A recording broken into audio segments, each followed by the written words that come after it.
Turn the car around now. The words came out of my mouth with such force that my husband nearly swerved off the highway. We were somewhere in upstate New York. Maybe an hour from the Canadian border, when every instinct in my body started screaming that something was terribly wrong. "Ruth, what's happening?" my husband asked, already pulling over Toth's shoulder as cars whooshed past us. My hands were shaking as I stared at the innocent-looking overnight bag sitting in our back seat. Just minutes before, my son Brandon had called me. His voice strangely sweet, asking about that exact bag. The way he said, "I love you," before hanging up. In 42 years, that boy had maybe said those words to me a handful of times. And never ever during a casual phone call. "Something's not right," I whispered. My heart pounding. "We need to turn around right now." My husband looked at me with the same trust had shown for our 50 years off marriage. He didn't ask questions. He didn't argue. He just waited for a break in traffic and made a U-turn that probably saved both our lives. You see, what I discovered in that bag changed everything I thought I knew about my own son and the family I'd been supporting for years. What they had planned for me, what they were willing to sacrifice to solve their money problems. It was so devastating, so unthinkable that even now, months later, I can barely believe my own child would put me in such danger. But I'm getting ahead of myself. To understand how we ended up on that highway with me shouting at my husband to turn around before we crossed an international border. I need to tell you about the 5 years leading up to that moment. 5 years of generosity, sacrifice, and love that my son's family had taken completely for granted, because, you see, I'd been helping them financially ever since Brandon lost his job. Month after month, year after year, I'd been their safety net, their solution to every crisis. And they repaid that kindness by planning something so shocking, so criminal that it could have destroyed my entire life. Let me start from the beginning. And you'll understand exactly why those 3 words, "turn the car around," were the most important I've ever spoken. Before we dive deeper into Ruth's story, please leave a comment telling us where you're watching from and subscribe to the channel. My name is Ruth Henderson. I'm 68 years old and I live with my husband of 50 years in our cozy 3-bedroom home in Albany, New York. We raised 3 children in this house. And after decades of working as a school secretary, I retired with a modest pension and some savings that we'd carefully built up over the years. Life was good, peaceful, even until 5 years ago when everything changed for our son Brandon's family. Brandon had been working as a warehouse supervisor for nearly 15 years when the company suddenly downsized. Just like that, at 42 years old, he found himself out off work with a wife, Amber, and their 3-year-old son to support. The job market was brutal. Even when Brandon did find work, it was always temporary positions that paid far less than we'd been making. As his mother, how could I just stand by and watch my son's family struggle? It started small, a couple hundred here and there to help with groceries when things got tight, gas money so Brandon could keep looking for work. Then their landlord raised the rent, and they couldn't make the difference. What was I supposed to do? Let my grandson get evicted? Before I knew it, I was covering most of their major expenses every month, their rent, car payments, insurance, utilities. I was even buying all the groceries and paying for my grandson's daycare so Amber could work her part-time job at a nail salon. "Mom, I promise this is just temporary," Brandon would say whenever I handed him another check. "As soon as I get back on my feet, I'll pay you back every penny." Amber would nod along, though I noticed she never seemed quite as grateful as Brandon. Sometimes I'd catch her rolling her eyes when she thought I wasn't looking or making little comments about how some people have it easier than others. But I pushed those feelings aside because family helps family, right? And oh, how I loved spending time with my grandson. I was babysitting him almost every weekend, taking him to the park, reading him stories, spoiling him the way grandmothers are supposed to do. Those moments made every sacrifice worth it. My husband would sometimes worry that we were giving too much. "Ruth, honey, Wayne to be careful about our own retirement," he'd say gently. But I couldn't bear the thought of my grandson going without. Besides, we were managing just fine on our pension and Social Security. The years blended together like that. Brandon would find a job, lose a job, find another one that didn't pay enough. I kept writing checks, kept covering their shortfalls, kept being the reliable safety net that held their whole lives together. By the time my grandson started school, I realized I'd been supporting them for almost 5 years straight. Not occasionally, not just in emergencies, but consistently month after month. They'd never had to worry about making ends meet because Grandma Ruth was always there to fill in the gaps. I thought I was being a loving mother and grandmother. I thought I was helping them get through a rough patch until they could stand on their own feet again.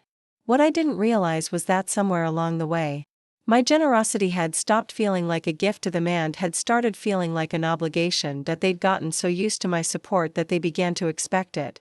To plan their lives around it, to see my money as their money. And when I finally, for the first time in 5 years, said no to one-off tier requests, well, that's when I discovered just how much my own family truly valued me beyond my bank account. Last January, everything changed with one phone call. My grandson had been attending the local public elementary school, and by all accounts, he was doing well academically. But Amber got on the phone and painted a completely different picture. "Ruth, he's being bullied constantly," she said with dramatic concern. "These kids are so cruel, making fun of his clothes, excluding him from everything. The teachers don't care, and the class sizes are huge. He comes home crying almost every day." My heart immediately went out to my grandson. What grandmother won't be devastated hearing that her precious grandchild was suffering? "There's this wonderful private academy across town. Brandon jumped back in small classes, excellent anti-bullying policies, really individual attention for each student. It would solve all his problems." "That sounds perfect," I said, already imagining my grandson thriving in a better environment. "What do you need me to do?" "Well," Amber's voice got a little softer. "The tuition is pretty steep. It's about $15,000 for the remainder of this school term, and then it goes up to $18,000 annually after that." My stomach dropped. Those numbers were enormous compared to anything they'd ever asked for before. But then it hot about my grandson's tearful little face, and I almost said yes right there on the spot. Almost. "Let me think about this," I heard myself saying. "That's quite a bit more than our usual assistance." There was silence on the other end. I could practically feel their surprise through the phone. "Mom," my son said slowly, "this is about your grandson's happiness and future. Surely that's worth any amount of dollars." For 3 days, I wrestled with the decision. My husband and I talked it through countless times. We looked at our budget, our retirement plans, our own financial security. The truth was, we could afford it, but it would mean significant changes to our lifestyle and future planning. But something else was bothering me, too. In all the times I'd babysat my grandson recently, he'd seemed perfectly happy, chatty about his friends, excited about school projects, never mentioning bullying or problems. When I gently asked him about school, he just shrugged and said it was fine and went back to playing. Finally, I called them back. "I've thought about this carefully," I told Brandon and Amber. "I love our boy more than anything, but I think we should explore other options first. Maybe we could meet with his teachers or look into the school's anti-bullying programs or even consider a different public school before jumping to private education." The silence that followed was ice cold. "So, you're saying no?" Amber said flatly. "I'm saying let's try other solutions first before committing to such a large expense," I replied, trying to keep my voice calm and reasonable. "Unbelievable." I heard her mutter to Brandon, though she clearly meant for me to hear it. "Some grandmother." The phone call ended shortly after that with promises to look into other options that I could tell they had no intention of pursuing. Within a week, everything changed. Suddenly, my weekend babysitting sessions were cancelled. "We're busy this weekend" became the standard response when I'd call to ask about seeing my grandson. Family dinners at their house, which had been a monthly tradition, stopped being mentioned. When I'd call just to chat with my grandson, the conversations became awkward and rushed. "He's doing homework," or "he's playing with friends," or "it's not a good time" became Amber's usual responses. The worst part was running into them at the grocery store one afternoon. My grandson saw me and ran over with the biggest smile, throwing his little arms around me waist for a hug. But when Amber noticed, she quickly called him back with a sharp, "Come on, we need to go," and barely acknowledged my presence. Meow grandson looked confused by his mother's cold behavior toward me. I could see it in his innocent little face. He didn't understand why Grandma Ruth suddenly wasn't welcome in their lives. For the first time in decades of providing assistance, I'd set one boundary, asked for one pause to consider alternatives, and this was their response. The message was crystal clear. My value to them was purely financial. The grandmother, who had covered their expenses, watched their child, and been there. Safety net for half a decade, was being punished for daring to say, let's think about this, instead of immediately writing a checkpoint. 2 months went by like this.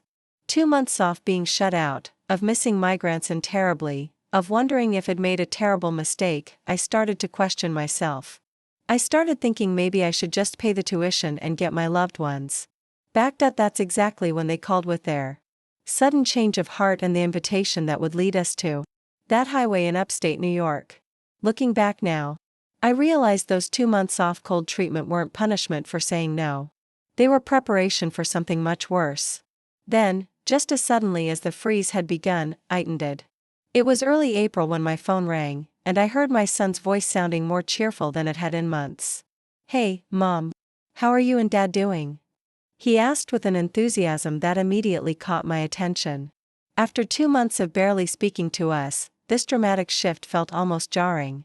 "We're fine, dear," I said cautiously. "How's everyone there?" "Great. Actually, that's why I'm calling. Amber and I have been talking and we realized we've been way too stressed about everything lately. We thought maybe it would be good for all of us to get away together, spend some quality time as relatives." My heart leapt. Despite everything that had happened, I'd missed them terribly, especially my grandson. Amber's cousin has this beautiful cabin up in Quebec, right by a lake. She invited us all to come up for a long weekend. You, Dad, me, Amber, and our boy. What do you think? The idea of a trip together, off getting my loved ones back, was exactly what I'd been hoping for. Maybe they'd finally realize that our relationship was more important than disagreements about educational expenses. That sounds wonderful, I told him. When were you thinking? This coming weekend, actually. I know it's short notice, but Amber's cousin just had a cancellation, and the weather's supposed to be perfect. It will be such a great opportunity for our boy to see his grandparents and for all of us to reconnect. We made plans for them to drive up with us. My husband and I had a comfortable SUV that could fit everyone. And they mentioned something about bringing fishing gear and games for our grandson. "Oh, and Mom," Brandon added as we were finishing up the call. "Would you mind carrying one extra bag for us? Your car is packed pretty tight with all the kids' stuff and fishing equipment. It's just a small overnight bag." "Of course, sweetheart," I said without hesitation. What grandmother wouldn't help carry an extra bag? The night before we left, Amber dropped off the bag at our house. It was a standard black overnight bag. Nothing unusual about it. She was actually quite pleasant, chatting about how excited our grandson was for the trip and thanking us for agreeing to help with transportation. "He's been talking about seeing Grandma and Grandpa all week," she said with a smile that seemed genuine. "This trip is going to be so good for all of us." I went to bed that night feeling hopeful for the first time in months. The next morning, we decided to take 2 cars since there was so much luggage, fishing equipment, and supplies for the weekend. My husband and I took our SUV with the overnight bag and some off the gear while Brandon drove their car with Amber and my grandson following behind us. The drive started out perfectly. Our grandson kept waving at us from their car, and we'd pull alongside at red lights so he could show us his travel games and snacks. It felt like old times, like we were a close-knit unit again. We'd been driving for about 3 hours, making good time toward the Canadian border when my phone rang. It was Brandon calling from their car behind us. "Mom, hey, quick question," he said, and something in his tone immediately put me on edge. There was a nervous quality to his voice that I'd never heard before. "Yeah, honey, that bag Amber gave you, you've got it with you, right? It made it into the car." "Yes, of course. It's right here next to me." "Good. Good. And you haven't? I mean, you didn't need to move anything around in it or anything, right?" The question was odd. Why would I be going through their personal bag? "No, sweetheart. I haven't touched it." "Why?" "Oh, no reason. Just making sure everything's secure for the border crossing. You know how careful they are these days." He paused and then said something that sent chills down my spine. "I love you, Mom. You know that, right? I really, really love you." My son had never in his entire adult life called me just to tell me he loved me, never. And certainly never with that intensity, that almost desperate tone. I hung up the phone, but my hands were trembling. Every maternal instinct I developed over nearly 7 decades was suddenly screaming at me that something was terribly wrong.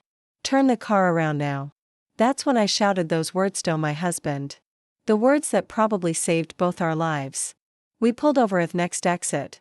And while my husband kept everyone distracted, I quietly opened that innocent-looking overnight bag. What I found inside made my blood run cold.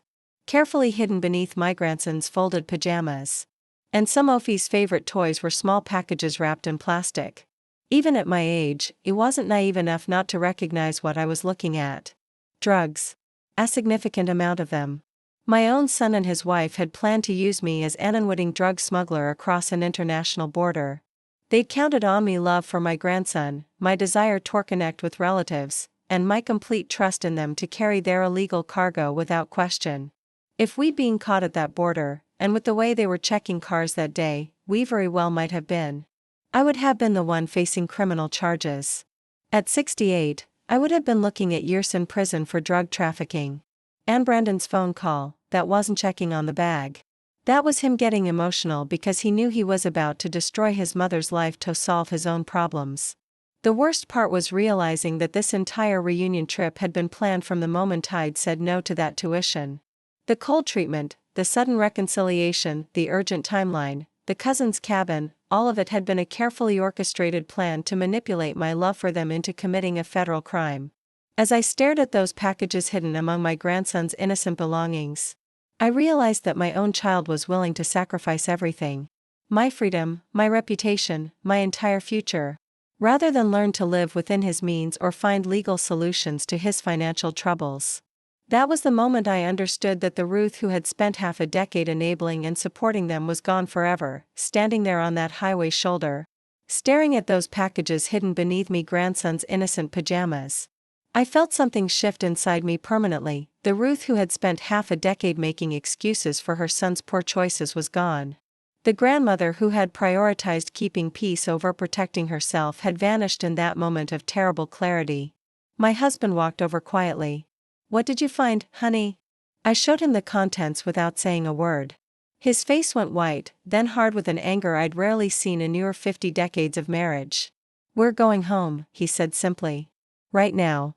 From their car behind us, I could see Brandon getting agitated, probably wondering why we'd stopped. My phone started ringing again, but I turned it off. I couldn't bear to hear his voice, knowing what he'd planned to do to me. The drive back to Albany was silent between my husband and me, but my mind was racing. Every moment of the past 2 months suddenly made perfect sense. The cold treatment after I'd refused the tuition wasn't punishment.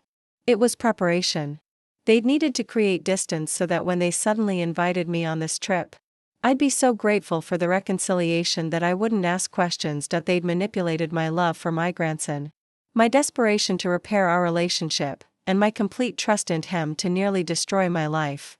When we pulled into their driveway, Brandon and Amber were already out of their car, looking confused and increasingly panicked. "Mom, what's going on?" My son called out as I walked toward their front door with the overnight bag. Why did we turn around? We were almost there. I set the bag down on their doorstep and looked at my son. Really looked at him. When had he become someone I didn't recognize? When had his struggles turned him into a person willing to sacrifice his mother's freedom for his own convenience? "I know what's in the bag," I said quietly. The color drained from both their faces. Amber grabbed my son's arm and I could see them exchanging panicked glances. "Mom, I can explain," Brandon started. "No," I cut him off. My voice steady despite my trembling hands. "There's nothing to explain. You plan to use me to commit a federal crime. You were willing to let me face prison time to solve your financial problems. It wasn't like that." Amber burst out. "We were desperate. We owe people significant amounts and they were threatening us. Wet hot if we could just make one trip, you thought you could sacrifice me instead of dealing with your own choices." I finished for her. My grandson was standing behind them looking confused and scared by the adult's strange behavior. My heart broke for him, caught in the middle of his parents' terrible decisions. "I want you to listen to me very carefully," I continued, my voice growing stronger. "I will no longer be providing any financial assistance to your household. No rent help. No car payments, no groceries, no emergency funds, nothing." "Mom, you can't be serious," Brandon said, desperation creeping into his voice. "We depend on that support. We can't survive without it." Then you'll need to figure out how to survive, won't you? I replied. The same way millions of everything. My freedom, my reputation, my entire future. Now you'll have top probably realizing for the first time that their financial safety net was gone forever. That night, I sat at my kitchen table and made a list of every automatic payment, every monthly check, every form of assistance I'd been providing. The total was staggering. I'd been essentially subsidizing their entire lifestyle for so long that I'd forgotten what our own budget looked like without those expenses. Within a week, it canceled every form of support. The bank accounts they had access to for emergencies, the credit card I'd given them for groceries, the automatic payments for their car insurance, all off at gone. I also did something else that night. I called a lawyer and described what had happened, asking what legal steps I should take to protect myself. He was horrified by their plan and helped me document everything in case they ever tried to claim I'd been involved willingly, for the first time in decades. I was putting my own safety and well-being ahead of my son's convenience. It should have felt selfish. But instead, it felt like the most responsible thing I'd ever done. Because the truth was, by enabling their poor choices for so long, I hadn't been helping them. I'd been preventing them from learning to solve their own problems, to live within their means, to make adult decisions about their lives, and now finally they would have to. 4 weeks after I cut them off, reality hit them hard. My phone started ringing constantly. First it was Brandon, then Amber, sometimes even using my grandson's phone to try to guilt me into answering. I let every call go to voicemail. The messages started out angry. Mom, our credit cards are being declined everywhere. You can't just abandon us like this.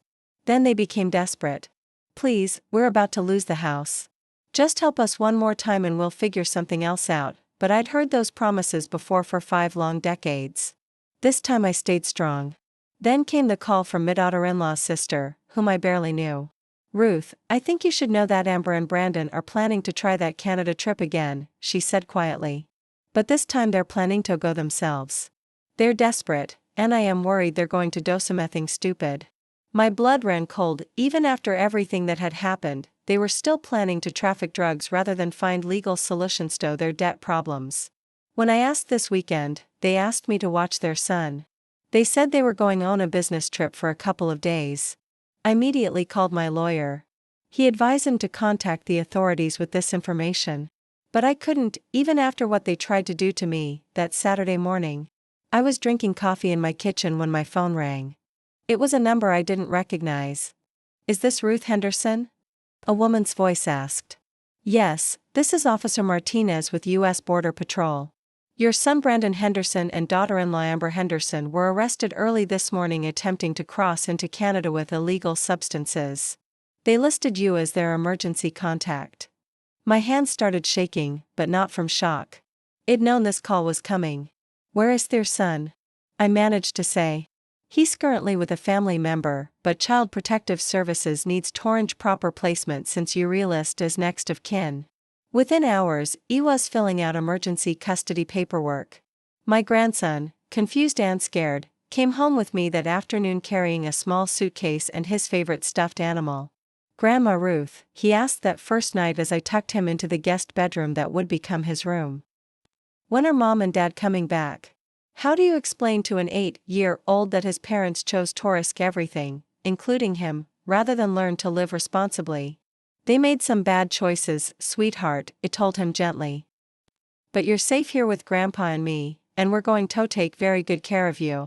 Over the following months, the legal process unfolded exactly as I'd expected. Brandon and Amber were sentenced to 18 months in federal prison. The house they couldn't afford without my assistance went into foreclosure. Their cars were repossessed. But you know what? I felt no satisfaction in their downfall, only sadness that it had come to this and relief that my grandson was safe. The custody hearing was surprisingly straightforward.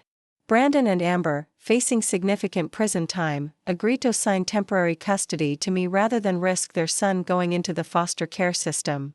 My lawyer helped us establish a clear arrangement that protected everyone's interests. My grandson started at a new school near our house, the same excellent public school where I'd once worked as a secretary. The teachers there remembered him fondly and went out of their way to help him adjust. No expensive private academy was needed, just caring adults and a stable environment. In the evenings, he'd do his homework at my kitchen table while I prepared dinner.